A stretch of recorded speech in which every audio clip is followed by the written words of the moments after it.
Welcome to Tress Talk Tuesdays, where we take the S out of stress and replace it with trichology truth. This is a safe space, no judgment here. I want to create this space so that we can bring trichology truth awareness and uncover and debunk some of the myths about hair loss in the Black community. Today, we're going to be talking about trichotillomania.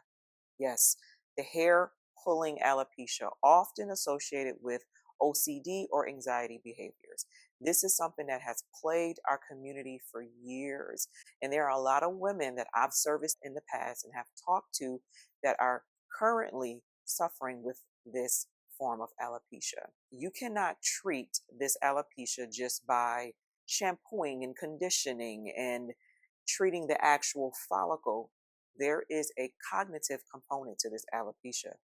There is some sort of trauma, psychological thing that has happened to the person that is dealing with this alopecia. And so it requires cognitive therapy. It's a very sensitive issue because a lot of women that are suffering from this alopecia, they have experienced trauma in their life, whether it is past trauma, current trauma, stress, a continuous thing that is causing trauma. It is a traumatic entryway to this alopecia to wreak havoc on their follicles, their minds, and their bodies. So today we are going to cover a case study. I want to introduce you to Tamika, a 41-year-old single mother of 4 and a leader of a nonprofit organization. To the outside world, she looks strong, capable, and resilient, but inside she lives in a constant state of hypersensitivity, always alert to her surroundings, always worried about her safety and the safety of her children. Her triggers come from a painful past, years of abusive relationship scars that have never fully healed. And the abuse she endured mirrors what she saw growing up, her father abusing her mother. That childhood imprint convinced her for far too long that such treatment was normal. One of the ways her trauma shows up is through trichotillomania, hair pulling. She often doesn't even realize she's doing it.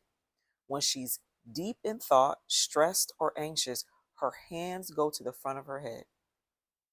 Over time, this has created a large, circular bald spot near her hairline. To cover it, she ties her hair in high ponytails, trying to keep the world from seeing the evidence of her pain. She tried braids, hoping that keeping her hair tucked away would stop her from pulling it. But braids alone won't fix what's happening because this isn't just about the hair. It's about the trauma beneath it. For years, she was told her hair pulling was just a habit, something she picked up as a child, the way some children use a pacifier. But now, through therapy, she understands the truth. Pulling her hair was never just a quirk. It was a coping mechanism, a physical response to the emotional chaos she grew up in. Her healing has required courage. It means having difficult but necessary conversations with her children, helping them understand the impact of her past and breaking the cycle so they don't carry those same scars. She's also learning the importance of a team of professionals. This is key. A hair loss practitioner who explained what happens when hair is repeatedly pulled, how it interrupts the natural growth cycle of the hair, forcing strands into the resting phase too early, leaving them brittle, sparse, and fragile. A therapist guiding her through cognitive behavioral therapy to reframe her thoughts and give her healthier coping strategies. And a dermatologist providing medical support with habit reversal training and, when necessary, treatment to protect the follicles and prevent permanent scarring. For Tamika, recovery isn't just about regrowing her hair, it's about reclaiming herself. With consistency and collaboration, her hair has a chance to grow again. But more importantly, she's learning that her worth and her healing run deeper than what shows up on her scalp. Tamika's story reminds us hair loss is often the symptom. The real healing begins when we address the root. So the hair growth cycle is much like seasons. The first season of the hair growth cycle is the anagen phase. This is where your hair is most strong. It's like a seed. It's planted, it's thriving. It lasts about 2 to 7 years, okay? And about 85 to 90% of the hair is in this phase. The second season of the hair growth cycle is the catagen phase. This is where the hair kind of slows down. It's in this transitional resting phase that lasts about 2 to 3 weeks. This is where the hair stops growing, okay? This is the fall season. It's going into a resting phase, and it's going to last about 2 to 3 weeks. This is where the hair kind of detaches from the blood supply, and it's going into the third phase. The last and final phase is the telogen phase. This is the resting season. This is where your hair begins to rest, and eventually it sheds to make room for new hair.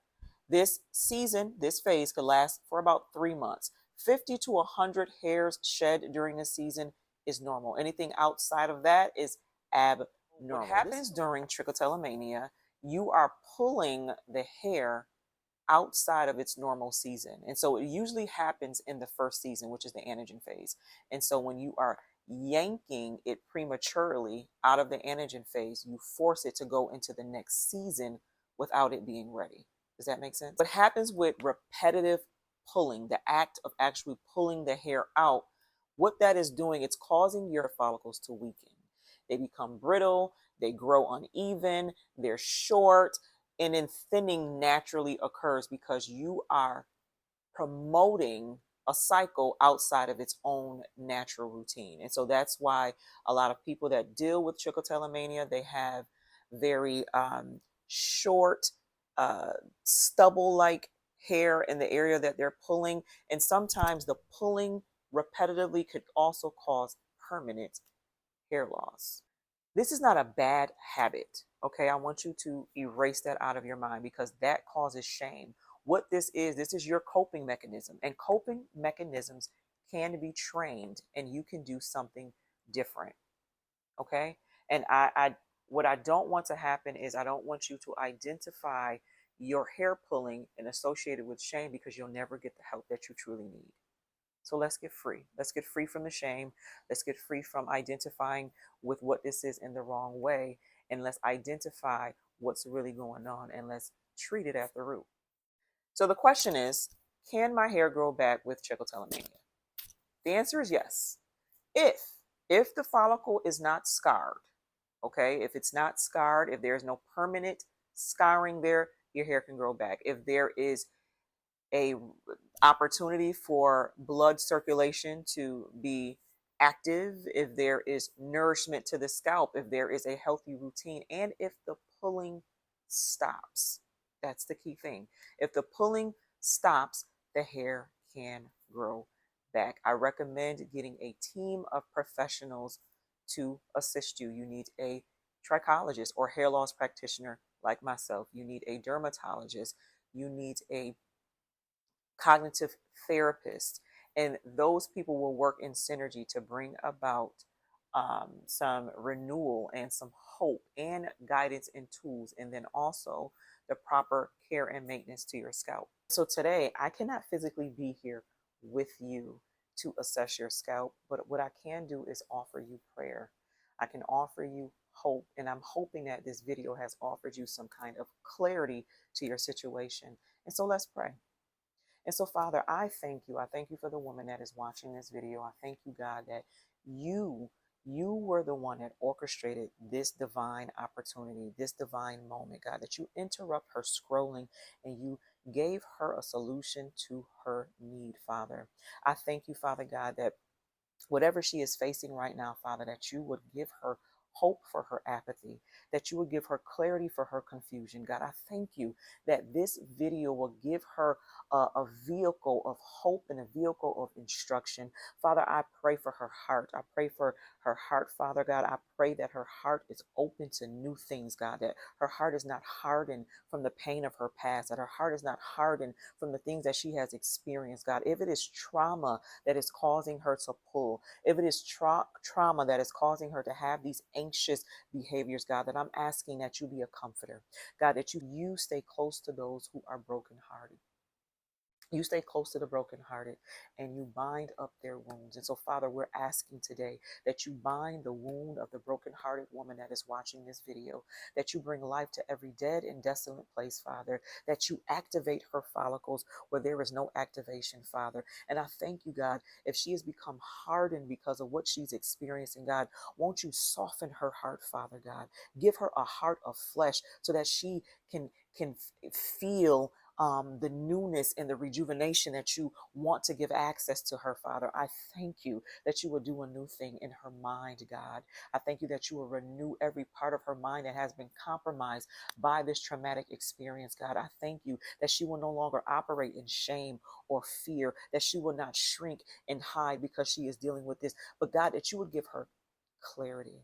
There is something powerful about having clarity. There is something powerful about being decided about what they are experiencing. And so, Father, I thank you that my video, that my expertise, that my knowledge has brought about a level of awareness in her mind where that the enemy cannot confuse her or make her feel less than what you have called, said, and promised to her, Father. So I thank you, God, that this will be a blessing to her.